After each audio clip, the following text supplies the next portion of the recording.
हे तुम्ही सॉल्व करायचं, हे पण तुम्ही सॉल्व करायचं. मी तुम्हाला हे सॉल्व करून दाखवतो. An element has its electronic configuration as 282. Now answer the following question. What is atomic number of this element? 282 जर इलेक्ट्रॉनिक कॉन्फिगरेशन आहे तर ह्याचा ॲटॉमिक नंबर काय असणार? 2 + 8 + 2. 2 + 8 10 + 2 12. सो इलेक्ट्रॉनिक कॉन्फिगरेशन असणार 12. इथे मी लिहिणार आहे 12 answer. What is the group of this element? शेवटच्या ह्याच्यात किती हे बॅलन्स इलेक्ट्रॉन्स? 2, म्हणजे हा सेकंड ग्रुपचा आहे. तर मी इथे काय लिहिणार? Second group. ग्रुप ओळखता येतं आपल्याला, बरोबर? तेवढे हुशार आपण झालो आहे. To which period does this element belong? किती शेल्स आहेत? 1 2 3. तर इथं काय लिहिणार तुम्ही? Third period. Third. With which of the following elements would this element resemble? तर आता बघा, इथं एवढे एलिमेंट्स दिले आहेत, ह्याच्यातलं कुठल्या एलिमेंटसोबत हा एलिमेंट रिसेंबल होतं आहे? कसं बघणार आहे बघा. ह्यांचे इलेक्ट्रॉनिक कॉन्फिगरेशन काढायचं. ह्याचं इलेक्ट्रॉनिक कॉन्फिगरेशन असणार 2 5. ह्याचं इलेक्ट्रॉनिक कॉन्फिगरेशन असणार 2,2. ह्याचं इलेक्ट्रॉनिक कॉन्फिगरेशन काय असणार? 2,8,8. ह्याचा 2,8,7. तर आता रिसेंबलिंग आपण कशावरनं ओळखणार? रिसेंबलिंग म्हणजे काय? कोणाचे प्रॉपर्टीज, ह्याच्यातले कुठले एलिमेंट्सचे प्रॉपर्टीज ह्याच्यासोबत मॅच होणार? तर तुम्हाला माहिती आहे, एका ग्रुपमध्ये जे एलिमेंट्स असतात त्यांचे प्रॉपर्टीज सेम असतात. तर या एलिमेंट्समधनं जो एलिमेंट ग्रुप 2ला बिलॉंग करतो तो या एलिमेंटसोबत रिसेंबल होणार. का? कारण हा पण ग्रुप 2मधला एलिमेंट आहे आणि ह्याच्यात जो ग्रुप 2मधला एलिमेंट आहे तो ह्याच्यासोबत रिसेंबल होणार. तर इथं आपण बघूयात, बघा, हा 2 आणि इथं पण 2 आहे, म्हणजे beryllium resembles with what? Magnesium. Yes. Write the fifth question करतोय, फोर्थ क्वेश्चन नंतर करूयात. Write the name and symbol of element with description. Atom having smallest size. हे बघा, मी इथं तुम्हाला लिहून असंच लिहा तुम्ही पण. The atom having the smallest size. Smallest साईजवाला ॲटम कोणता आहे तुम्हाला माहिती आहे? हायड्रोजन आहे. 1. ॲटॉमिक नंबर 1 आहे, म्हणजे त्याचं साईज पण स्मॉलेस्टच असणार ना. Smallest atomic number will have smallest size. हे रिझन लिहायचं आणि नाव लिहायचं. Hydrogen is the atom with smallest size. Easy आहे. Atom having smallest atomic mass. आता ॲटॉमिक मासनी पण जेव्हा न्यूलँड, डॉबर्नेर आणि मेंडेलिव्हनी अरेंज केलं होतं तेव्हा हायड्रोजनच आधी आला होता ना. So hydrogen only will be element with smallest atomic mass. Most electronegative element fluorine. Most electronegative element कोणता आहे? फ्लोरीन. कारण इलेक्ट्रोनिगेटिव्हिटी कशावर डिपेंड असतं माहिती आहे ना तुम्हाला? अट्रॅक्शनवर. Ability to attract electron. So ह्याची साईज पण कमी आहे.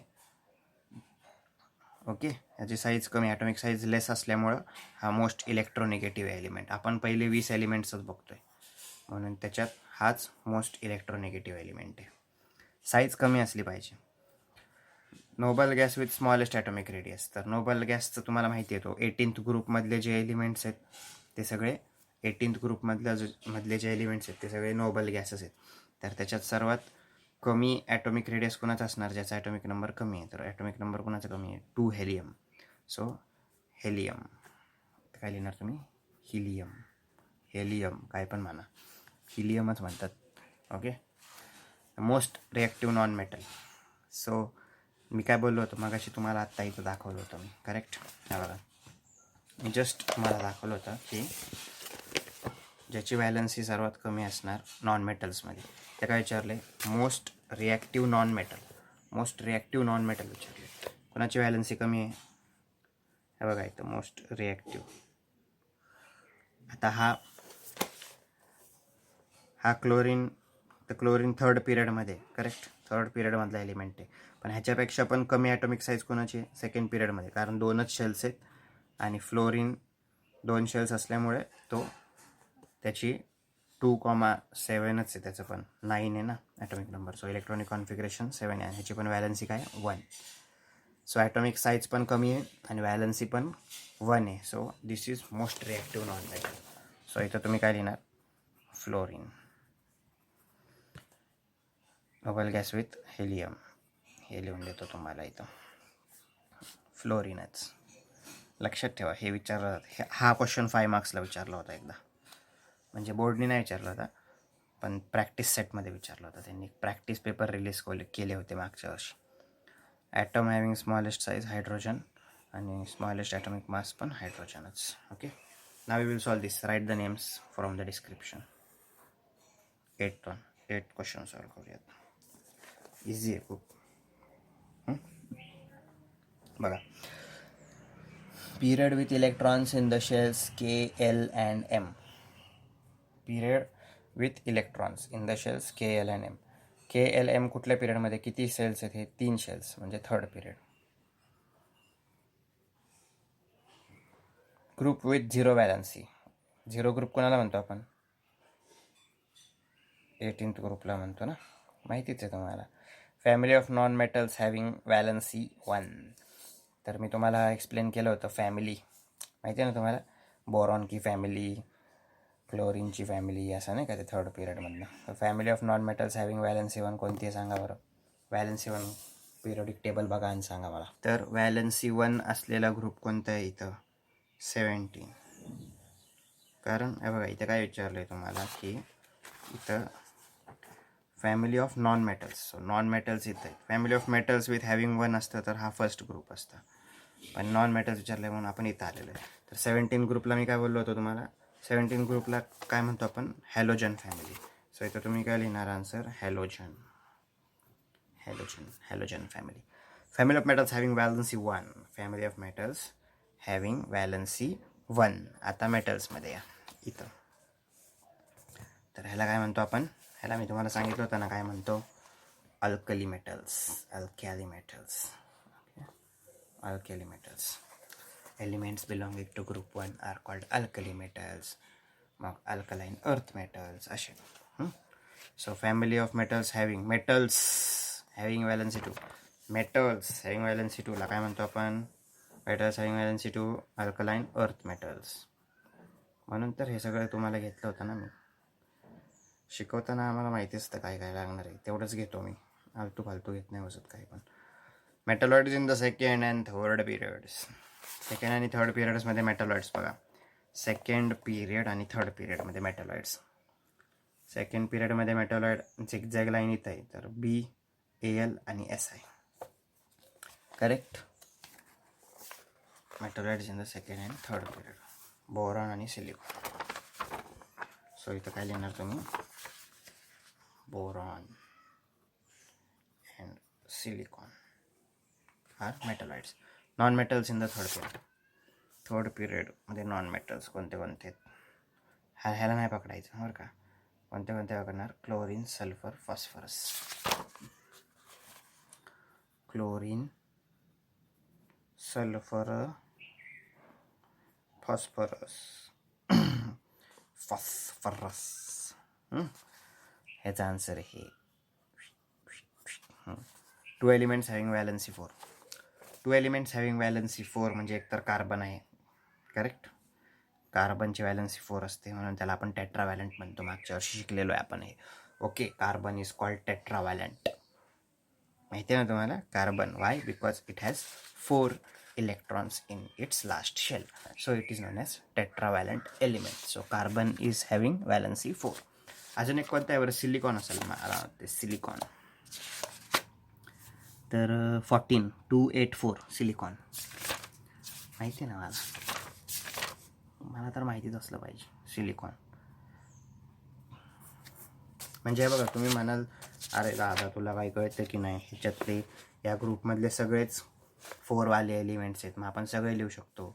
पण बाळांनो, आपण पहिले 20 एलिमेंटच शिकतोय, हे विसरू नका कधीच.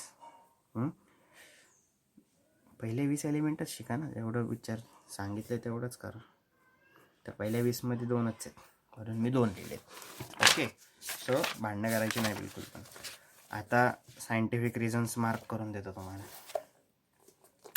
हेच लिहा मी जे मार्क करून देतोय. Atomic radius goes on decreasing while going from left to right in a period. हे तर तुम्ही ओन वर्ड्समध्ये पण लिहू शकता. तर 25 पेज नंबरवर आहे. 25 पेज नंबरवर हे बघा इथं, तर तुम्ही बघू शकता while going from left to right within a period. the atomic number increases 1 by 1, meaning positive charge on the nucleus increases by 1 unit at a time. Correct? So इथपर्यंत लिहा.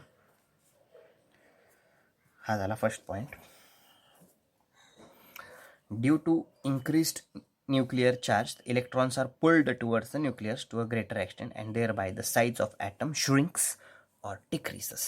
So 1 ते 2, मागच्या वर्षी मी त्यांना पूर्ण पॅराग्राफ करायला लावला होता, पण तुम्ही फक्त हे 2च पॉईंट्स करा, 1 आणि हे नका करू, ह्याची काही गरज नाही आपल्याला.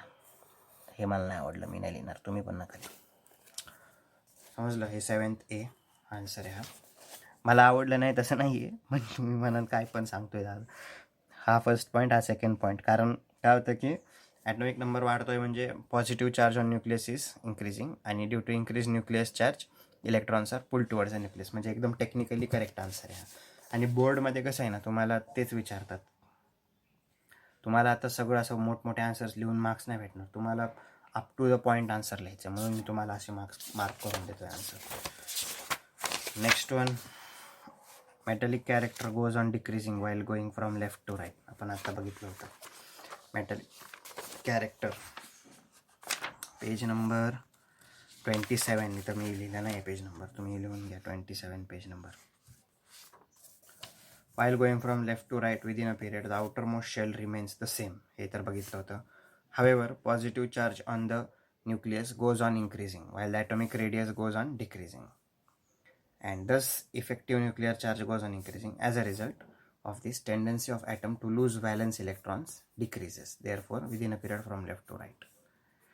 So, therefore, ह्याच्यानंतर तुम्ही लिहू शकता, therefore, metallic character goes on decreasing. तर हा पॅरेग्राफ लिहायचा. Atomic radius goes on increasing down a group. Page number 25 वर या.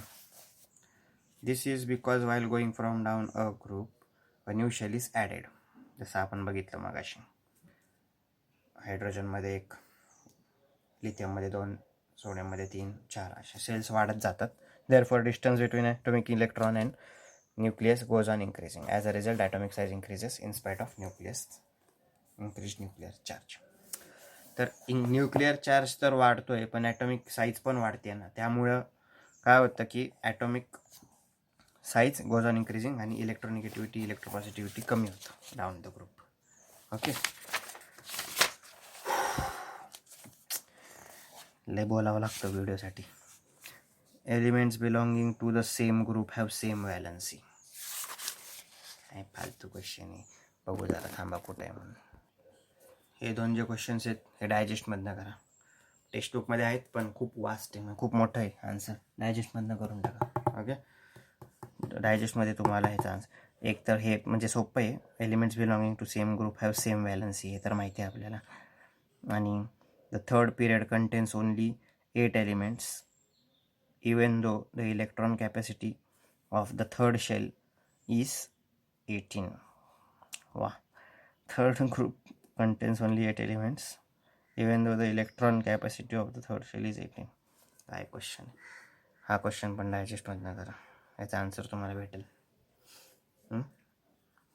तर हे एवढे मार्क करून दिले आहेत तेवढे करा तुम्ही. Position of isotopes in the Mendeleev's and the modern periodic table, हे ह्याचा आन्सर मी तुम्हाला फोटो पाठवतो ग्रुपवर. मॉडर्न पिरियडिक टेबल तुम्ही लिहायचं आहे. ओके, व्हिडिओ बघून लिहा. ठीक आहे, आता हे राहिले ना, हे तुम्हाला पाठवतो मी.